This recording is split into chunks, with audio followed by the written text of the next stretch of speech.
Saudara-saudariku yang terkasih, Yesus pada hari ini meminta ahli Taurat untuk mewujudkan, untuk melakukan hukum kasih yang diketahuinya dalam hidup, yaitu mengasihi Allah dan mengasihi sesama. Namun pada bagian mengasihi sesama, si ahli Taurat bertanya, "Siapakah sesamaku?"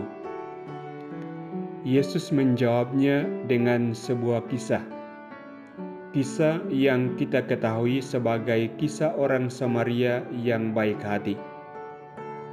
Kisah ini mengisahkan tentang seorang yang dirampok dan dipukuli sampai babak belur, hampir mau mati. Ia dibiarkan seorang diri. Lalu seorang imam lewat di sana. Ia melihat keadaan orang itu, namun melewati saja. Begitu juga seorang Lewi. Ia melihat, namun melewati begitu saja. Sampai pada akhirnya seorang Samaria lewat di sana.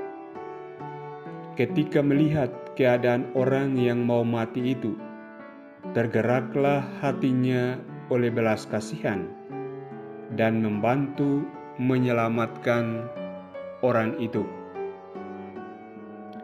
Dari kisah ini, Yesus menegaskan bahwa sesama dari orang yang hampir mati itu adalah orang Samaria yang telah membantu menyelamatkan nyawa orang yang hampir mati itu. Dan Yesus menegaskan, "Pergilah dan perbuatlah demikian kepada si ahli Taurat itu." Imam dan Lewi dalam kisah ini adalah orang yang dekat dengan bait Allah. Tentang beribadat kepada Allah, tentu mereka tidak lalai. Namun sayangnya ritual yang mereka lakukan tidak mengalir dalam kasih kepada sesama.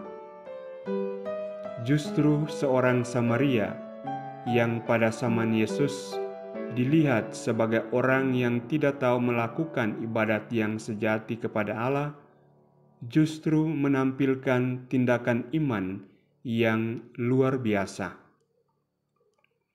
Hari ini kita semua diingatkan, kita harus beribadat, kita harus berdoa, kita harus merayakan Ekaristi. Namun semua itu harus tampak dalam relasi keseharian kita. Lebih-lebih pada saat orang ada dalam keadaan membutuhkan dan amat mengharapkan pertolongan kita.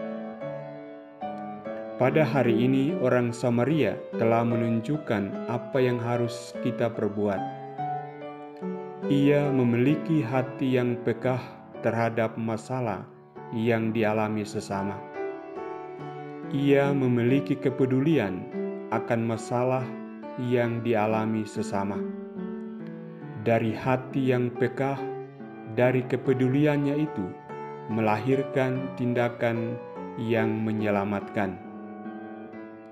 Marilah mengasah hati kita agar memiliki kepedulian, memiliki kepekaan terhadap sesama yang ada dalam keadaan membutuhkan, sehingga kita boleh bergabung bersama orang Samaria yang baik hati itu, menjadi penolong bagi sesama yang membutuhkan kehadiran dan pertolongan kita. Tuhan memberi kita damai sejahteranya.